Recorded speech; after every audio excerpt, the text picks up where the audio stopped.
Have you ever been in like a meeting and you just felt like something was off? Everyone's saying all the right things, but Sure. their Body language is telling a totally different story. It's crazy how nonverbal communication can like completely change how we understand each other, right? So in this deep dive, we're going way beyond, just the basics. We're going to unpack some super fascinating research and hopefully give you some of those aha moments you can actually use. Get ready to decode the silent language we all speak. So first things first, what even is body language? We all kind of get that it's nonverbal cues and stuff, but what does that actually mean? Basically, it's everything, like our facial expressions, our posture, hand gestures, even like how we use personal space. Like our bodies are having this whole separate conversation, whether we even realize it or not. And here's where things get really interesting. Experts think that like a huge chunk of communication is actually nonverbal. Some people even say it's up to 90% of what we're really saying.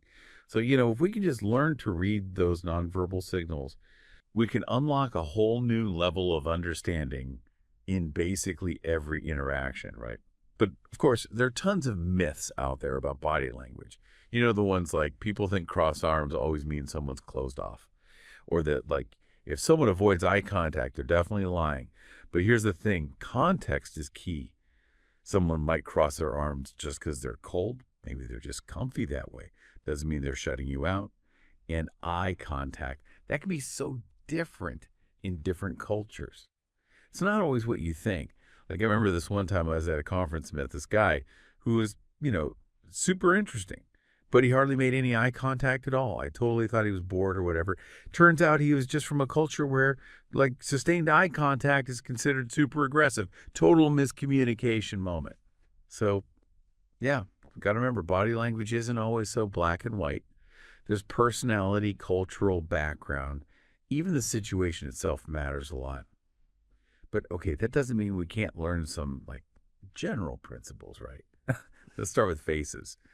Our faces are like incredibly expressive.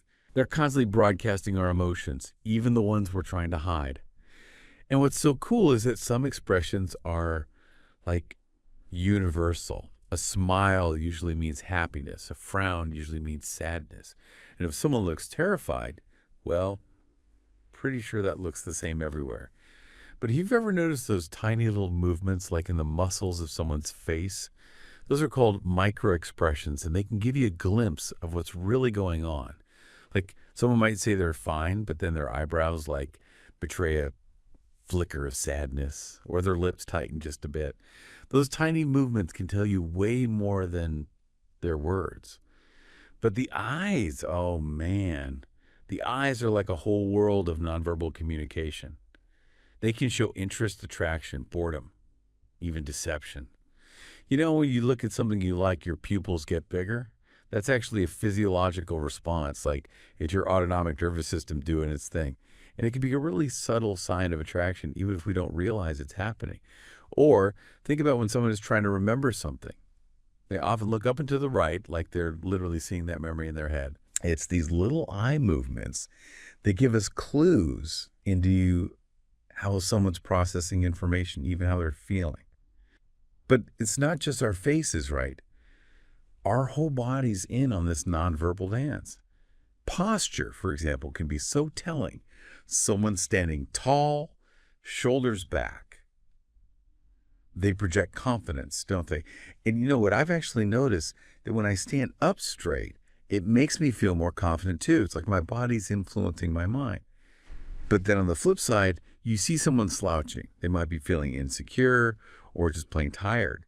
I remember this presentation I was giving once. I was super nervous. And I could literally feel myself shrinking into the podium. It was like my body was trying to disappear. Someone later said I looked unsure of myself. And I was like, yeah, no kidding. And then there's the whole space thing. We all have this invisible bubble around us, right? Our personal space. And how comfortable we are with people inside that bubble, it can actually say a lot about our relationships with them. Like, that feeling when someone stands just a little too close. You kind of want to step back. Yeah, that's your personal space alarm going off. There are these 4 main zones of space, each with its own, like, unspoken rules. Public, social, personal, and intimate. Public spaces for strangers, social spaces for acquaintances, personal space for friends and family, and intimate spaces for, well, the special people. And we all have different comfort levels with each zone. Like me, I'm fine being packed into a subway car with strangers, but if someone I don't know well gets in my personal space at a party, I'm like, whoa, back it up. It's funny how our bodies just react to those little invasions. Okay, so we've got facial expressions, posture, personal space. But what about all those hand gestures? I mean, we use our hands to emphasize things, express emotions, and sometimes, just fidget when we're nervous. And the funny thing is, sometimes those hand gestures totally betray us, even when we're trying to keep a poker face. Like, picture yourself at a job interview. You're sitting up straight, making good eye contact, trying to seem super confident, but your hands are fidgeting under the table, or you're constantly touching your face.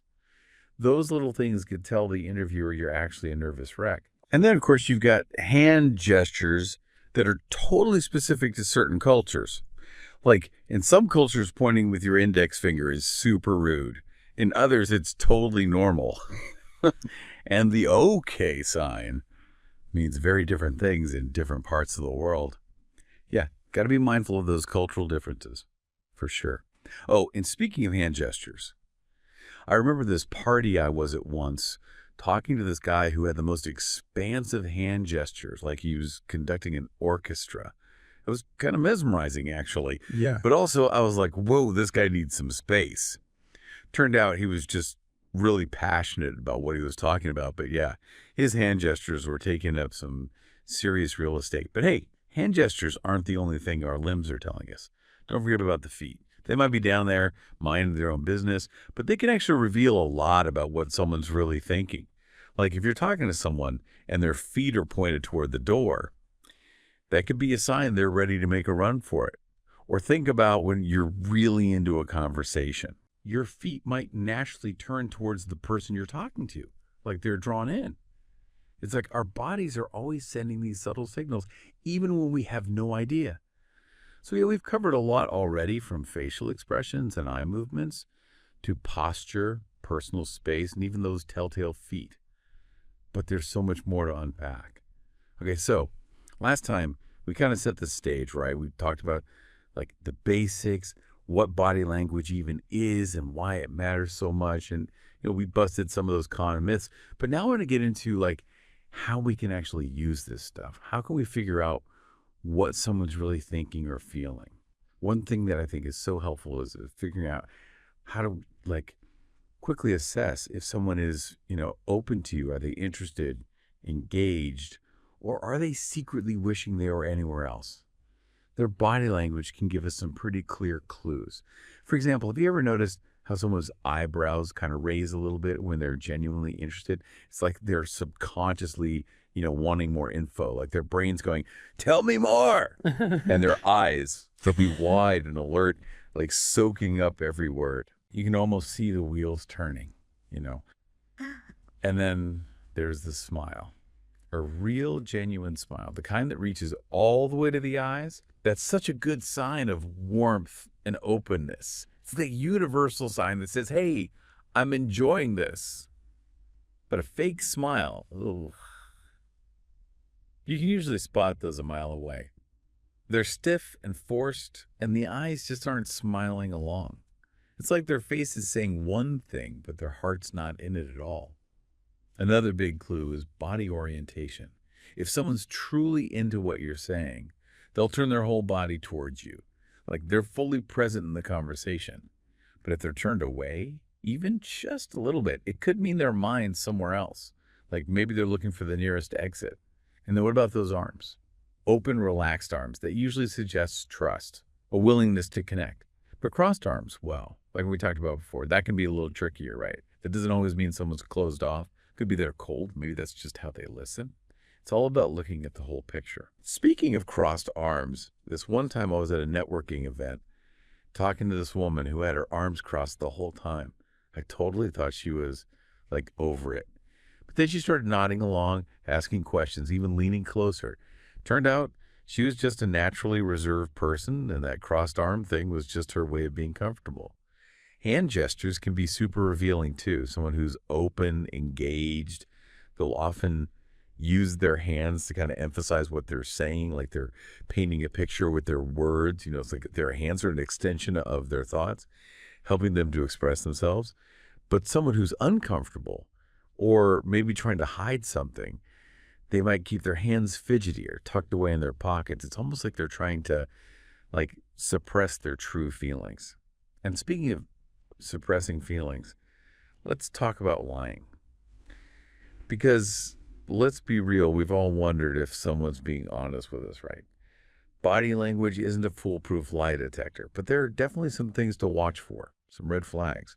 One thing is look for inconsistencies between someone's words and their body. Like, if they're saying yes, but their head's shaking no, that's a pretty good sign something's up. It's like their body's betraying them, even if they're trying hard to keep it together.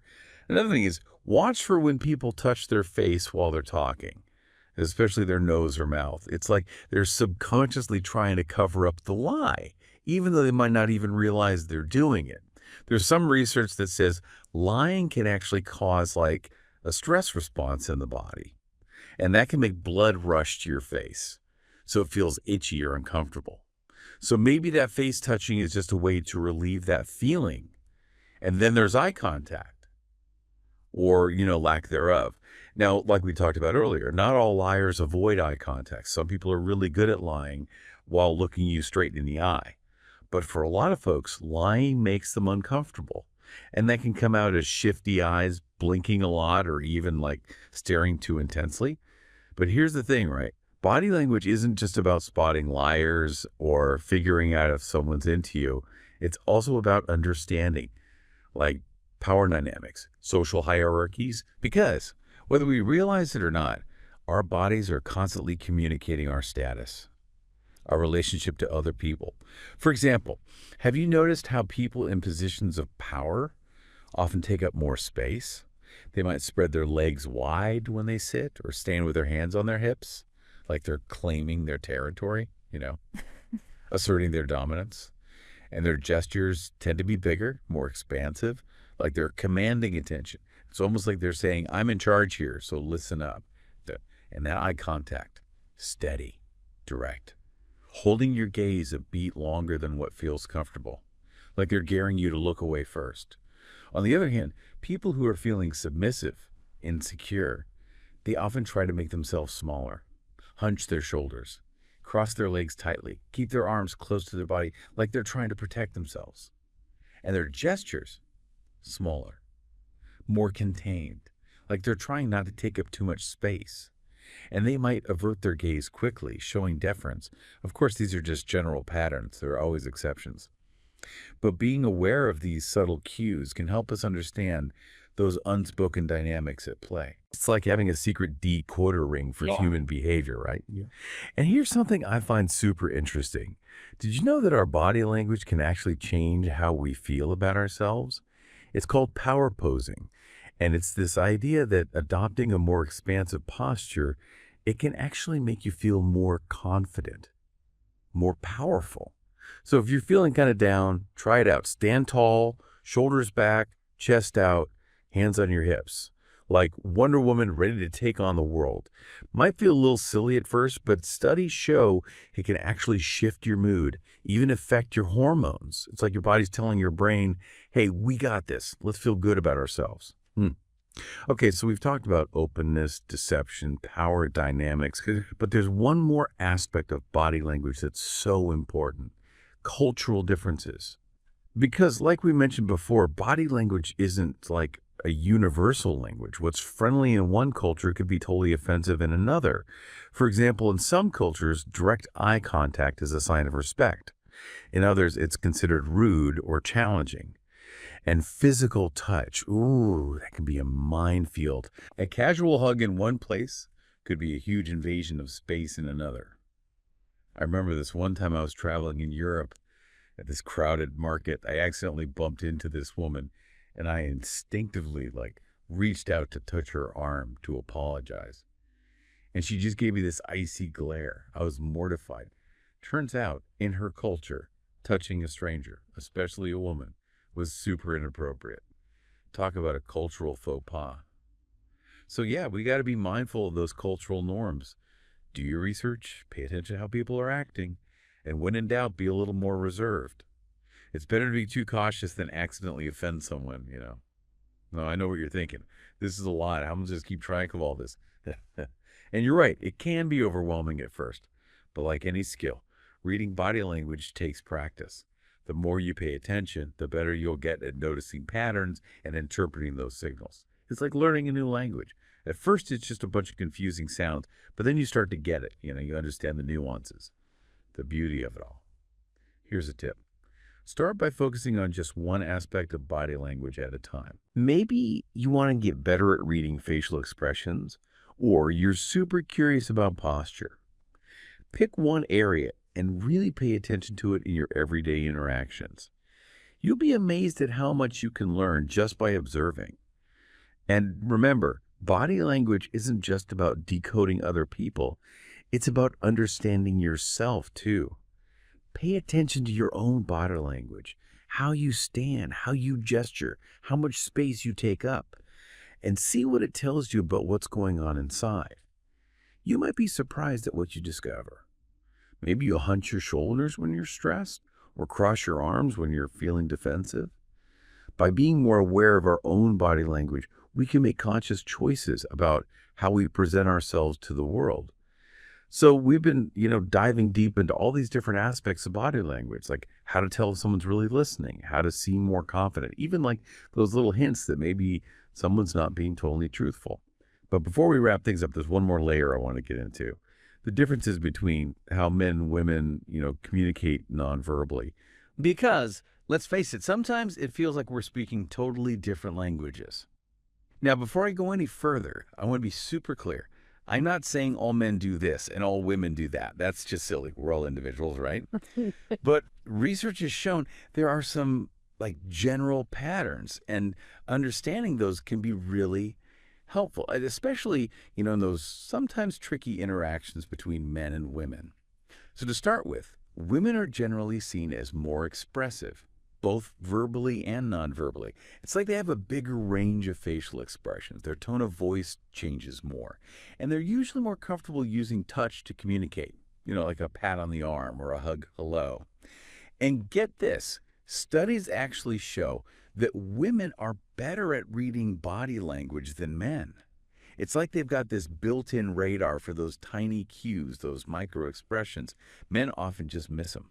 Which I think makes sense if you think about it. For centuries, women have often been in roles where, being really tuned into other people's emotions was essential, for navigating those complex social situations or protecting themselves and their kids. It's like this skill was honed over generations. Now, men, on the other hand, tend to be more reserved in their nonverbal communication. They might not use as many facial expressions. Their gestures might be smaller, and they're usually less comfortable with touch, especially with other men. There's that whole boys don't cry thing, right? It can make it harder for guys to express their emotions openly. But here's the important thing.